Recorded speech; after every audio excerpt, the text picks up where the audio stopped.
Another of the original Mercury 7 astronauts, however, has not changed his mind about what he saw on a test pilot flight in 1952. Deke Slayton. As I closed on this thing, well, it looked like a weather balloon, and that's what I presumed it was. And I had plenty of gas and time, so I decided I'd just come back around and make a pass on it. And I got around where I should have been coming back on this thing. All of a sudden, it didn't look like a balloon anymore. It looked like a saucer sitting on edge, about a 45-degree angle. I didn't have any gun camera film on board, unfortunately, or I'd have shot some pictures of it. And about that time, I guess whatever it was, for whatever reason, just took off climbing at about a 45-degree angle and just accelerated and disappeared. And I obviously couldn't follow it with an old piston engine fighter. So I turned around and went home. Airline pilots with thousands of hours' experience have reported saucers coming within a few hundred feet of their planes, matching speed briefly, and then darting off at supersonic speed, leaving a glowing exhaust trail. Student pilot Arthur Weisberger reports on his experience. My name is Arthur Weisberger. On July 21st in Tucson, Arizona, while out in my backyard, 3 shiny objects in the sky attracted my attention. I glanced up and there were 3 flying saucers in a V, approximately a half a mile away from me at an altitude of 350 feet. They appear to be hovering in midair with what I believe to be a spinning action. The saucers stayed still for approximately 40 seconds and then took off due north horizontally. From a dead stop, these saucers exceeded a rate of 500 miles an hour for approximately 5 seconds, still going horizontally due north towards the Santa Catalina Mountains.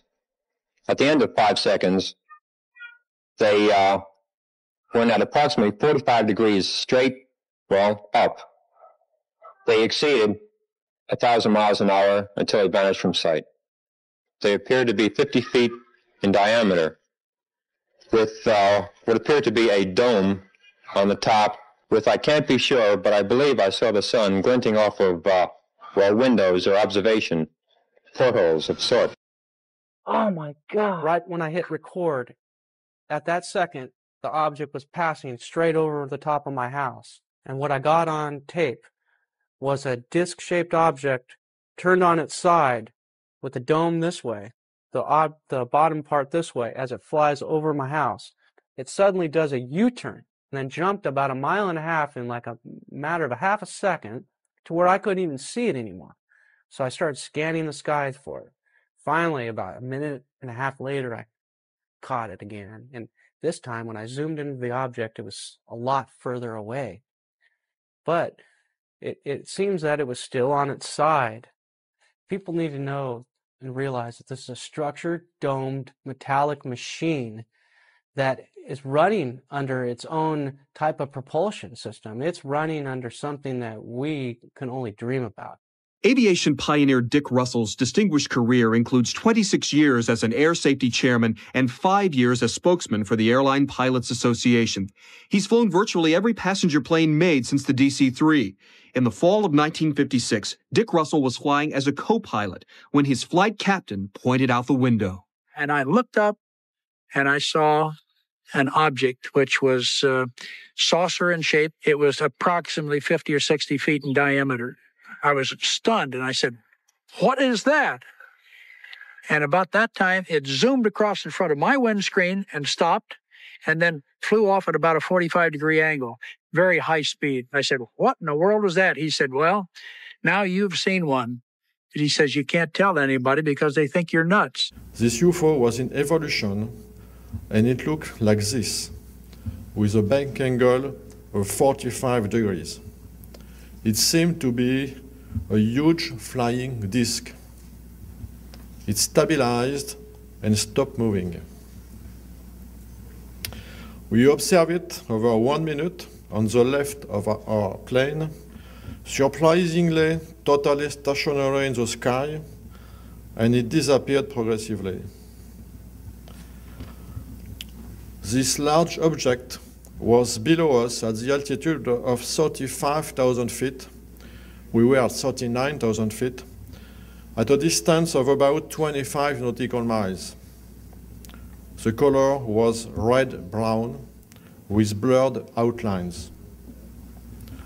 The apparent diameter of this object could be compared to the diameter of the moon or the sun.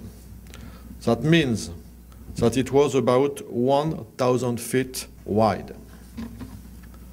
We had no idea of the structure of the UFO that seemed to be embedded in a kind of magnetic or gravitational field with no lights or visual metallic structure, which gave it a really fuzzy appearance. The most incredible aspect is that it became transparent and disappeared in about 10 to 20 seconds.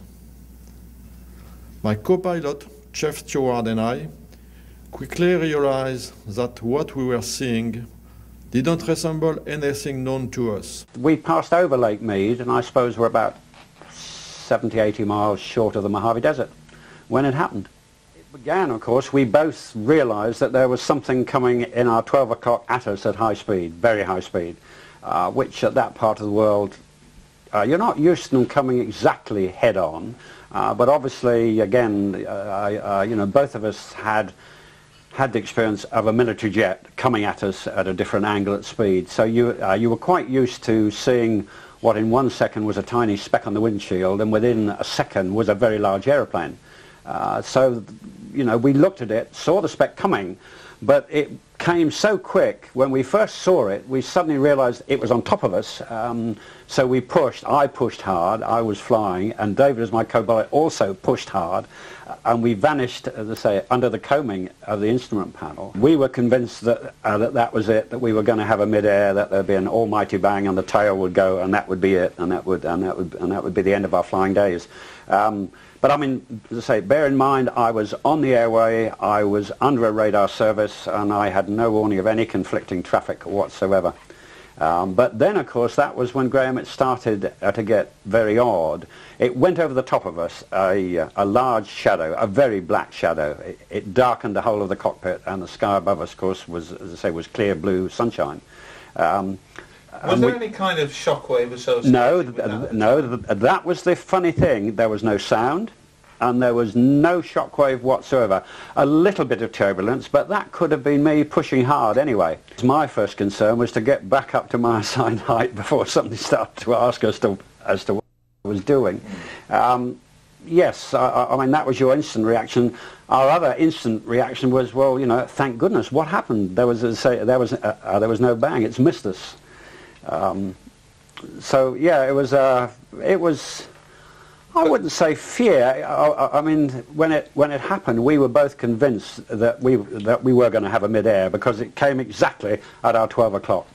We slowly came back up from under the coaming. I regained height, and we both said, "What the heck was that?" But then again, the mystery deepened, I think, because we both suddenly said, "There's something out to port." On my side of the aeroplane. But we couldn't see anything, and yet we both sensed that something was formating on us. Something was moving. It started out of the peripheral vision, but certainly it was such a strong feeling. Both of us were looking out my side of the aeroplane. I think it was more than sixth sense. I think we both felt that whatever was there was moving so fast that the human eye couldn't actually register it in detail, but could register that something was definitely moving. We thought it was going, you had a sensation it was going up and down beside us. Right. But I mean, the sensation lasted so long, and it was such an odd feeling, and we were both convinced about it, that I said to David, as I say, you know, you fly the aeroplane, because I've got my camera, my still camera, back in the back end of the aeroplane. So I had time to unstrap, go back, pick up my ordinary still camera, come back, strap in, and we both said it's still there. So I took one picture, and then, as I say, we waited, and then suddenly we both said it's there again. We felt or sensed or could see a movement, but we couldn't focus on it. Is that what it looks like? Very much so, yeah. Other witnesses told an organization called the National UFO Reporting Center that the object eventually shot straight up in the sky at a great rate of speed. It looked like literally someone had poked a hole in the clouds. It's a round hole. Joe thinks the disk is either a stealthy military project or a spacecraft from another planet. But I find it very strange or very peculiar that somebody who possesses a technology to travel between star systems would sit over an airport in Chicago. They come in, they wobble almost as if they're weightless. They do their thing. They usually don't go from A to B over a long distance. They're very localized. When they're through doing what they're doing, they sort of tilt up and they're drawn almost straight up like they're attached to a string or something. They just go right up. So they really don't fly. And when they do move, they don't create a sonic boom. They're able to take right-angle turns. But it's almost as if they're being directed by something above them, by some kind of invisible energy. They seem to have infinite mass to throw away, but don't seem to have any mass themselves.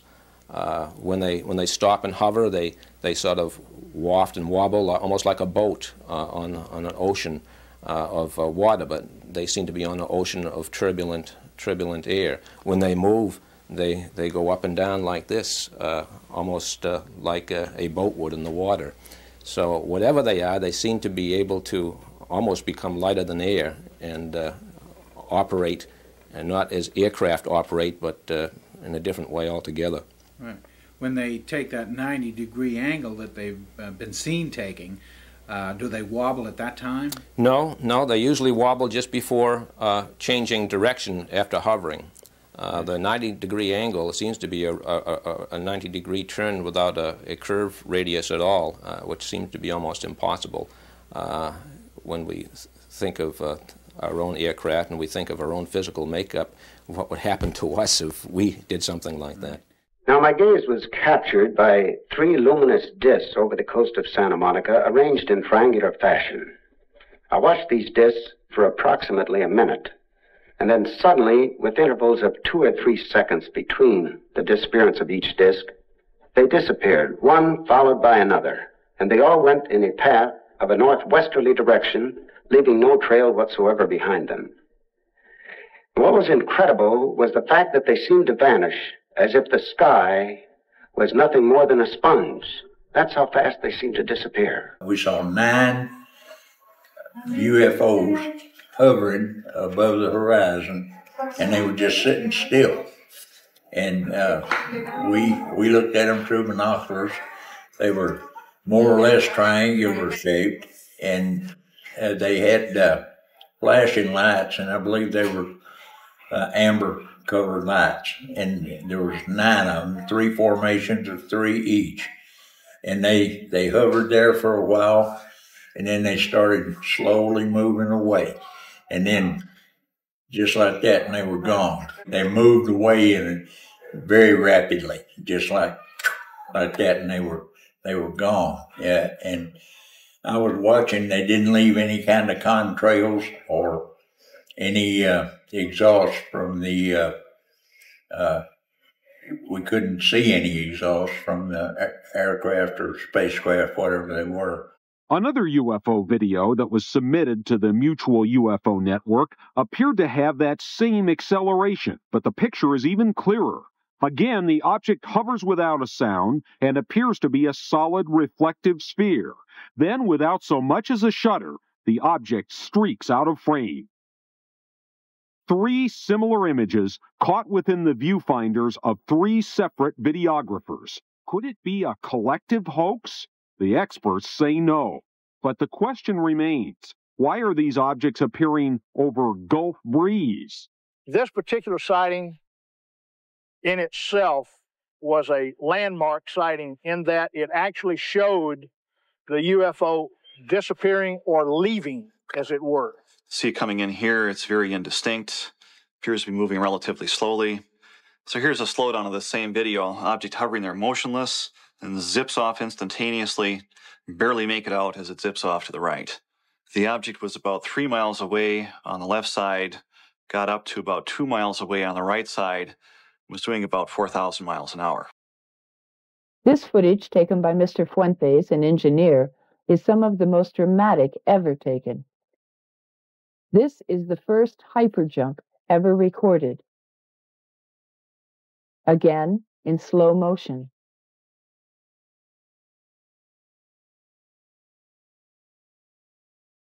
And once more. His camcorder reads 1:28 p.m. The object has now hovered over the city for about 23 minutes. When we first noticed it, when we were coming from Fort Wayne, it would be stationary, and all of a sudden it would drop, and it seemed to accelerate. Well, like I said, speeds that we didn't realize what seemed to be possible. It'd take off in horizontal directions, vertical directions. It'd just stop and go at will. So it could go backwards, frontwards, to the side, climb up and drop, down. right? So you tried to take a picture? I tried. The first shot, I believe the first shot I took came out empty sky. It was moving so fast. I mean, it would go up like this and come back like this. Come around like that. And just watching it was, you know, it was hard. Because when it would go that way, I'd run across the field and I'm trying to get it in a viewfinder. And I took about 4 or 5 shots like that. And I believe 2 or 3 of them came out. And 2 came out empty sky. Also es war gegen der Mittagszeit, auf einmal höre ich einen Pfeifton. I heard a whistling tone that was coming from somewhere nearby. I thought somebody was playing with the radio in their car, but it wasn't the case. Then I could hear that the sound was coming from above. I looked up and in the sky I suddenly saw a round moving object. It certainly didn't move like an aeroplane. A plane might do loops, but it doesn't suddenly stop and stand still. A helicopter could suddenly stop, but you would be able to see the movement of the rotor blades, and there were none. It stood still in the air and made a humming noise. It wasn't in one spot all the time. It would suddenly be behind me. So I had to keep turning around. But in the end I managed to take 12 pictures. Of course, they were ridiculed a lot and doubted. People said I had seen a hubcap and such like, until they were analyzed. Rudy Nagura's pictures were independently examined in Germany and America, and no evidence of trick photography was discovered. William, William.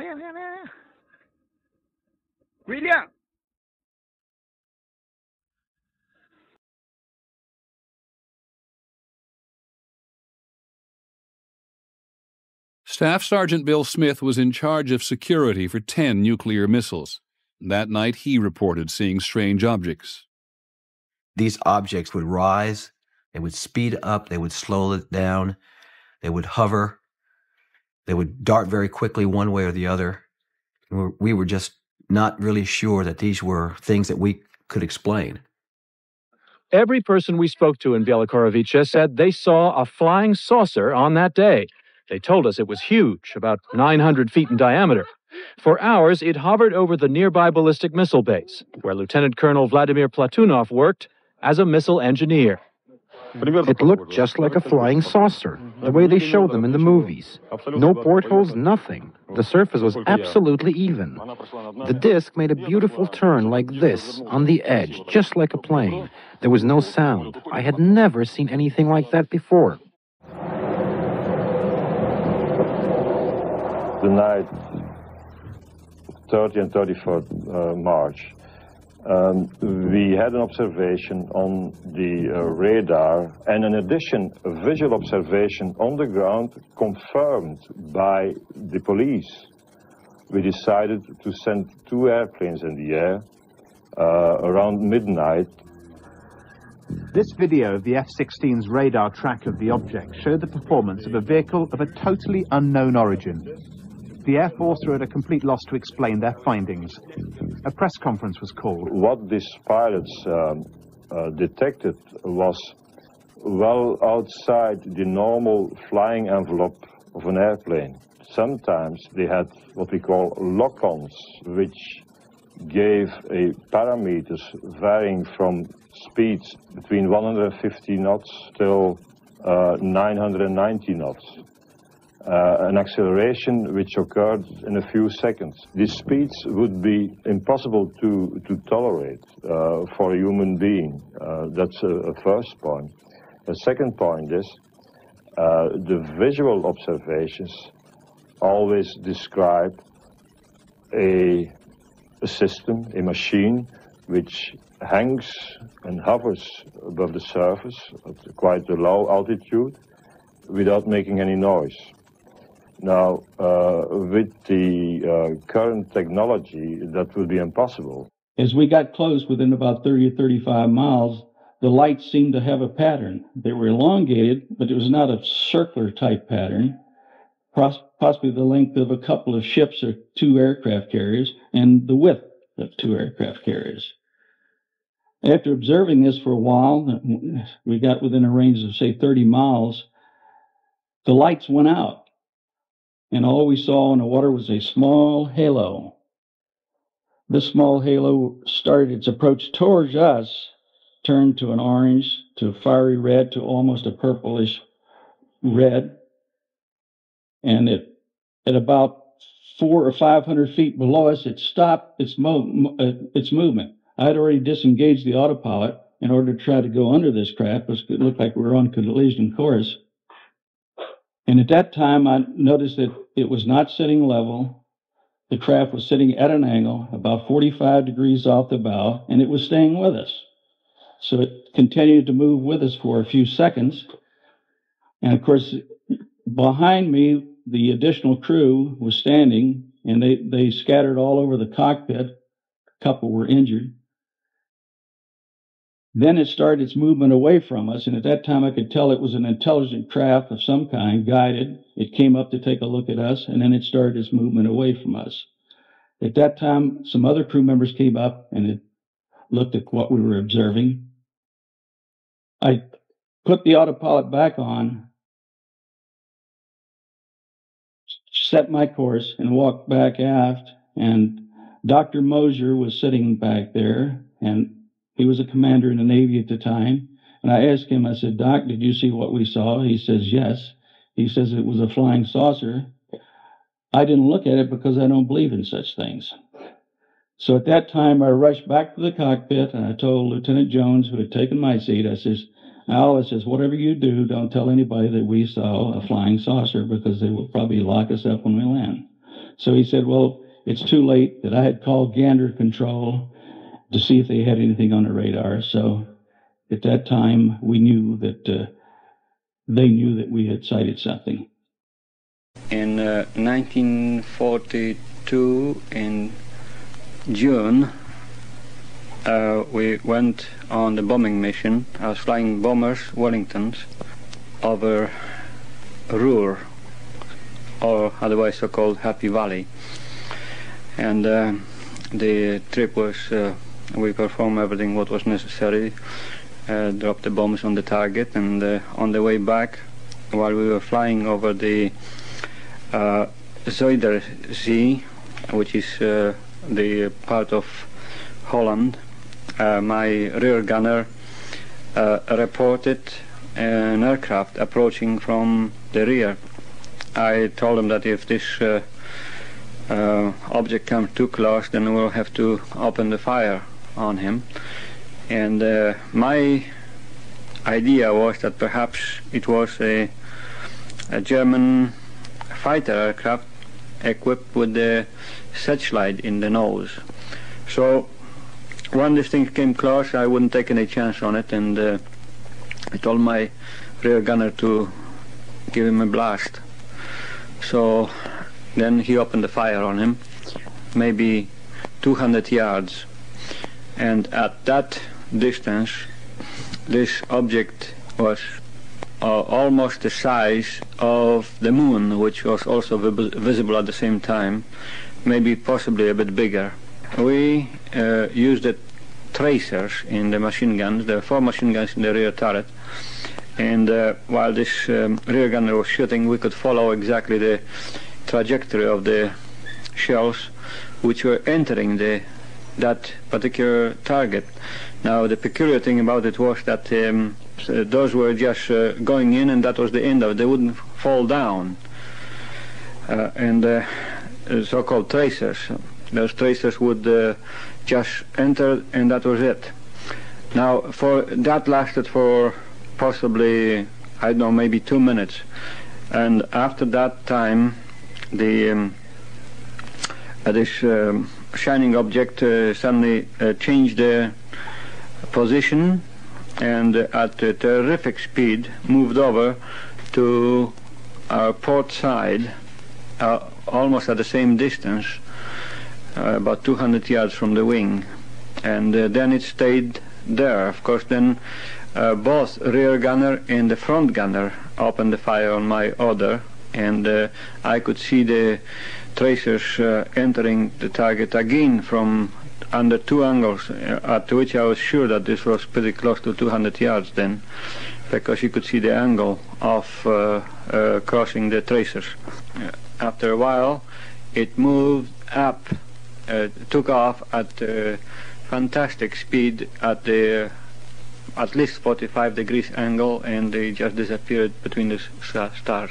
Then I saw the rate at which they were able to open up from me, fly ahead of me, cross directly in front of me and take station on the other side, almost in the flash of an eye, leaving me apparently standing still relative to their motion. And that's what made me think. I then stopped and thought about it and said, this is incredible. What sort of aircraft have I got out here? And I knew then, in my own mind, that there were no aircraft in Australia that could do that.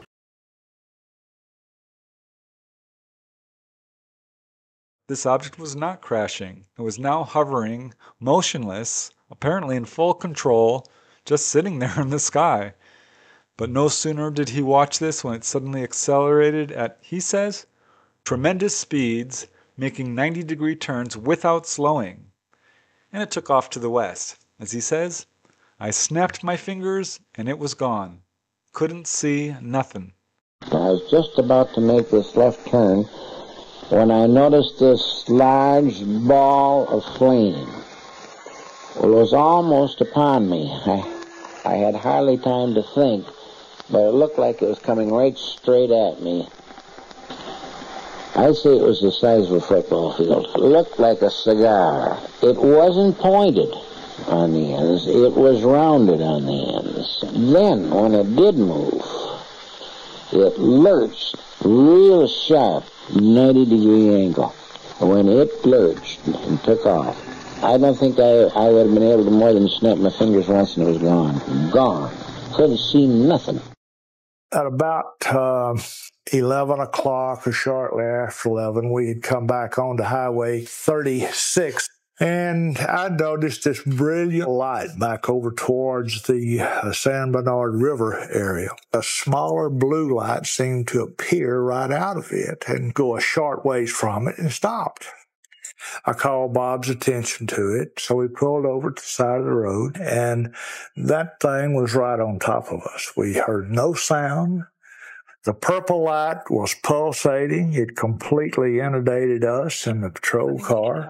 But I yelled, he yelled. It shot directly back, made an abrupt 90-degree turn, and went straight up and disappeared. Frank Manor, father of 10 children, a countryman, a hunting man, a man used to wooded swamplands by night. Well, first beginning, we were watching television, and we have 6 dogs here, and they started raising a fuss, in which they never do much, so I went outside and gave a yell at them, and as I turned around to come back on the porch, I looked to the north of me, and there looked like a fallen star meter. It was red and kind of coming down and on about a 45, and so then I watched it, and I was going to see if it landed and then maybe go down and see what it was. And when it got to the top of the trees, it stopped, and a blue and a white light come on it. And I looked at it, and I thought I was seeing things. Nothing I know of. Turns its colors, all different colors, beautiful colors, and do a 90-degree angle without making a sound, and hover there in space. And you sit there and look and all, you know. Oh, I said, man, it's pretty. But yet still, you was frightened because you were dealing with something that you never seen before. You had no idea. You see, you didn't know what it was going to do any harm or what. The object seemed suspended in midair, about 15 feet above the tree line. It made no sound, and as the older man got out of the car to retrieve a camera from the trunk, the object moved back as if to observe him. Other cars approached and the object's lights dimmed. It swayed from side to side, tilted at an angle, and shot up into the heavens, gone in a matter of seconds. It was stationary, this thing, and it was bright silver in color, and it had a dome. A dome. It was tilted to sort of, I could see the occupants in it. These people weren't sat behind, one behind the other. They were sat together, but this, whatever it was tilted so that I could see them and they could see me. Were you looking at them through windows, through portholes? Or no, not portholes. It was just sort of like a cockpit, I suppose, that had this perspex or glass or whatever it was. They could see me anyway, and I could see them. She reported that she was stared in amazement and was mesmerized. She said this object was hovering there and it contained two creatures. And she said one sitting behind the other. She said the one sitting in the rear turned slowly and looked directly at her. Then that creature reached forward, placed his hand on the creature sitting in front, and the creature in turn reached down and moved the lever. She was questioned closely about this. She said she could see the interior of the craft, and when he reached down and moved that lever, the vehicle tilted, and she could see a greater area of this craft. She said inside she could see some sort of a control panel, and these two humanoids were sitting on tall stools, like a child's seat. Then the craft started moving slowly away, and then she realized she should get other witnesses, and she yelled. The other nurses on duty, and they came running down the corridor.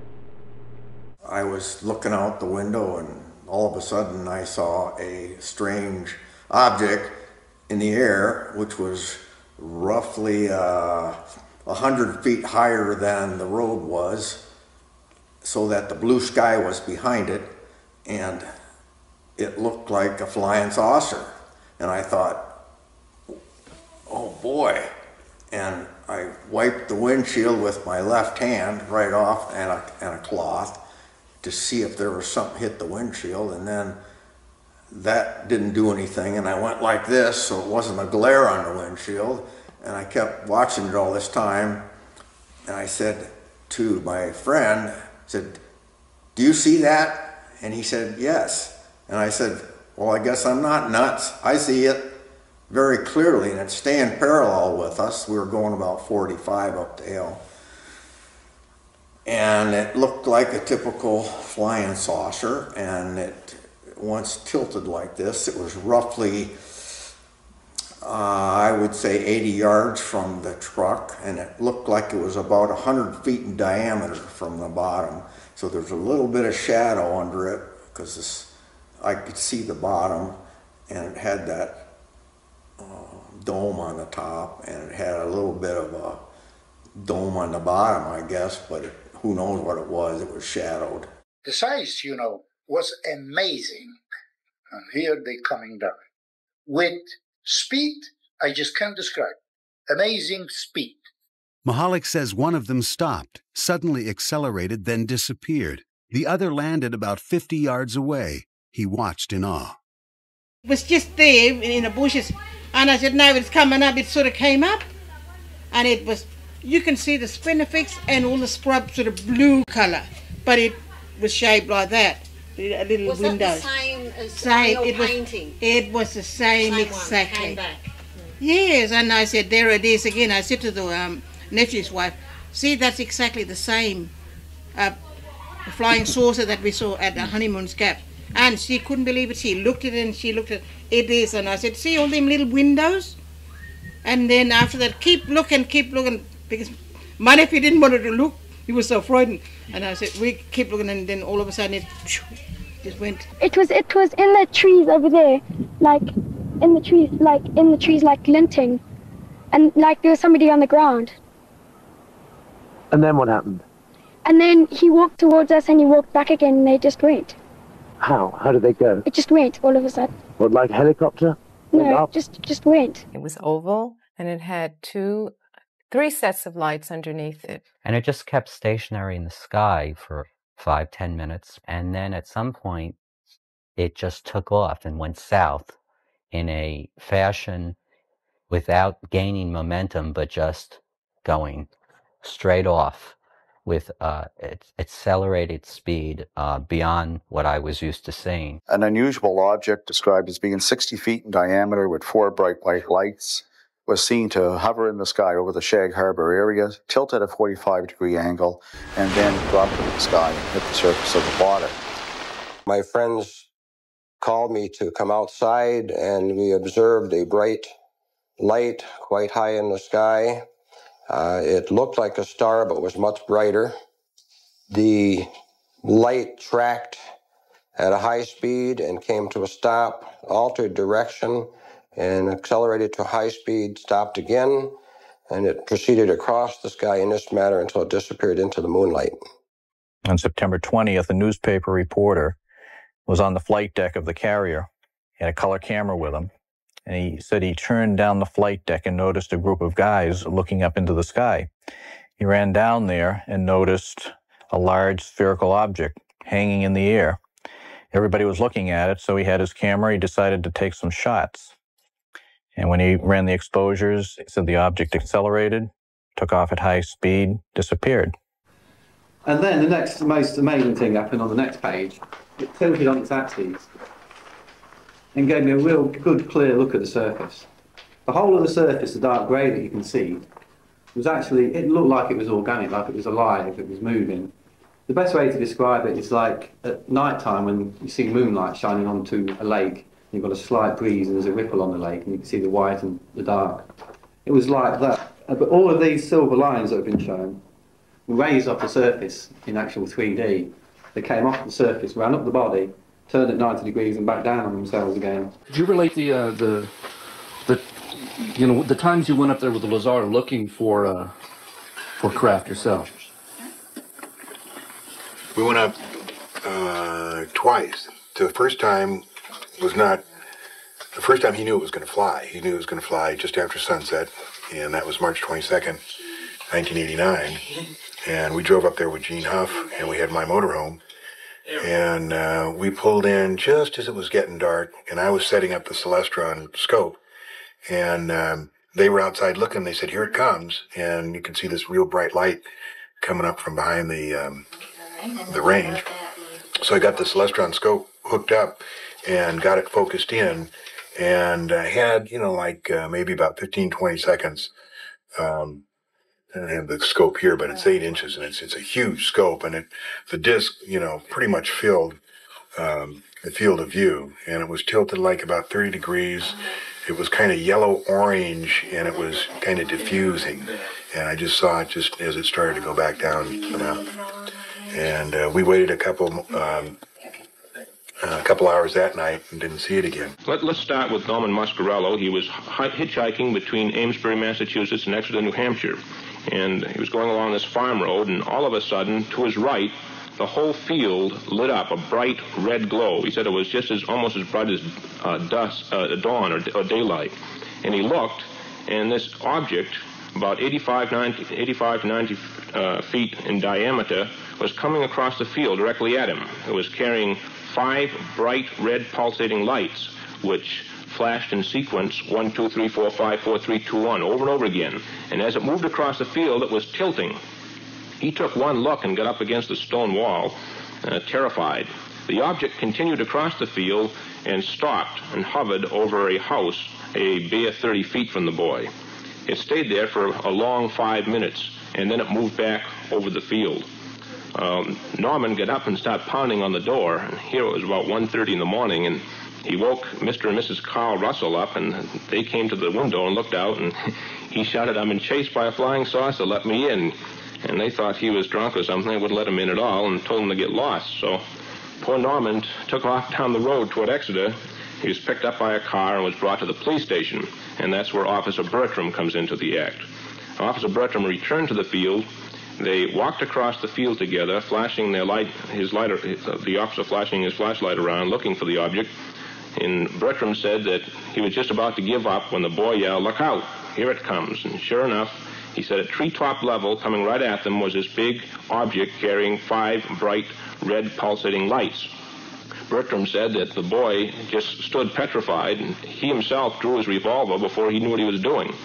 And the object stopped momentarily and then tilted and started right at them. Bertram said it came so close that all he could see was red, and he had the feeling that he was going to get burned, although he didn't feel any heat. He yelled for the boy to take cover, and the boy couldn't move, so he grabbed the boy and practically dragged him across the field to the cruiser. Meanwhile, the object stayed out over the field, a mere 500 feet away from the cruiser, tilting back and forth. No noise at all. A call was made to Exeter Police Headquarters to send another cruiser, and Officer Hunt arrived on the scene shortly after. Both the officers and the boy watched this object for 10 minutes before it moved off. And did it move off, Ray, at tremendous speeds, as most reports indicate? No, it didn't. It moved off very slowly, tilting as it went. No sound whatsoever. It's very interesting to note, however, that the horses in the adjoining barn were making a terrible noise, kicking their stalls, and the dog across the street was howling. The Air Force was very interested in this when they made their investigation the next day, and an interesting question asked the residents in that area. They asked them if their chickens woke up, if their chickens were affected.